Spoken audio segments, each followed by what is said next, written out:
మన యువతకి వచ్చినట్లయితే గత 10 ఏళ్లలో ఎటువంటి ఉద్యోగ సౌకర్యాలు లేకపోయినా, ఉద్యోగ అవకాశాలు ఇవ్వకపోయినా కేవలం సంవత్సరంన్నర కాలంలో దాదాపు 55,000 ఉద్యోగాలు భర్తీ చేయడం జరిగింది. ఈ విధంగా ఇందిరా మహిళా శక్తి మహిళల్ని లక్షాధికారులుగా, కోటీశ్వరులుగా చేయాలన్న ఉద్దేశంతో ఇందిరా మహిళా శక్తి పథకాన్ని కూడా చాలా వేగవంతంగా తీసుకొస్తున్నారు. మహిళల అభ్యున్నతితోటి దేశం బాగుపడుతుంది, రాష్ట్రం బాగుపడుతుంది అన్న సదుద్దేశంతో ఈ కార్యక్రమాన్ని చేపట్టినారు. ఇక వరంగల్ విషయానికి వస్తే, వరంగల్ అంటే రేవంత్ అన్నకి ప్రత్యేకమైన ప్రేమ, అభిమానం.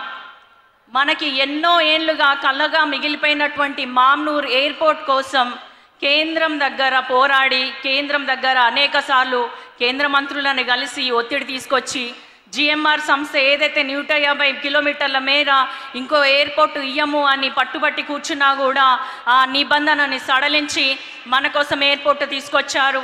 కేవలం మామ్నూర్ ఎయిర్పోర్ట్ అంటే ఎయిర్పోర్ట్గానే కాకుండా ఒక షాపింగ్ కాంప్లెక్స్, పిల్లల కోసం ఒక పార్క్, ఇట్లా చూసుకున్నట్టయితే అదొక పర్యాటక కేంద్రంగా వరంగల్లో మామ్నూర్ ఎయిర్పోర్ట్ని అభివృద్ధి చేయాలన్న సంకల్పంతో ఆయన ఉన్నారు.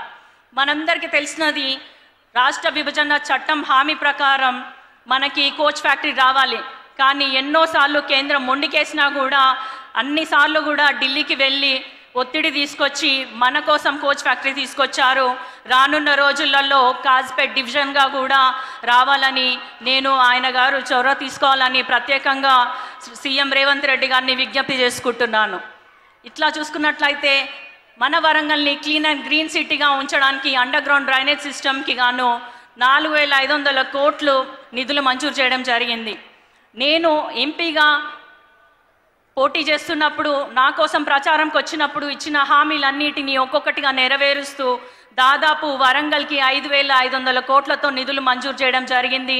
అందులో భాగంగా కూడా మాస్టర్ ప్లాన్ అప్రూవల్ కానీ, ఇన్నర్ రింగ్ రోడ్ కానీ, ఔటర్ రింగ్ రోడ్ కానీ, ఇట్లా వివిధ అభివృద్ధి పనులు మన వరంగల్కి తీసుకొచ్చారు. ఇప్పుడు మనం చూసుకున్నట్టయితే స్టేషన్ గన్పూల్లో కడియం శ్రీహరి గారి మార్క్ కనిపిస్తుంది. దాదాపు 20 ఏళ్ల నుంచి స్టేషన్ గన్పూల్లో ఎటువంటి అభివృద్ధి లేకపోయినా కేవలం సంవత్సరంన్నర కాలంలో ముఖ్యమంత్రి గారి ఆశీర్వాదం వల్ల, తన చొరవ వల్ల, తన తోడ్పాటు వల్ల కూడా 800 కోట్ల వరకు అభివృద్ధి పనులకి ఈరోజు మనం అందరం చూస్తున్నాము, శంకుస్థాపన చేశారు.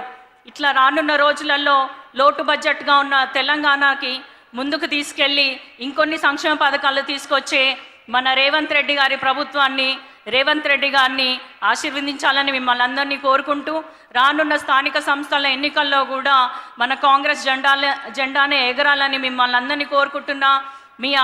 మీ ఆశీస్సులు ఇలాగే ఉండాలి, మీ ఆశీర్వాదం ఇలాగే ఉండాలని కోరుకుంటూ, అవకాశం ఇచ్చిన ప్రతి ఒక్కరికి కూడా పేరు పేరున ధన్యవాదాలు తెలియజేసుకుంటూ సెలవు తీసుకుంటున్నాను.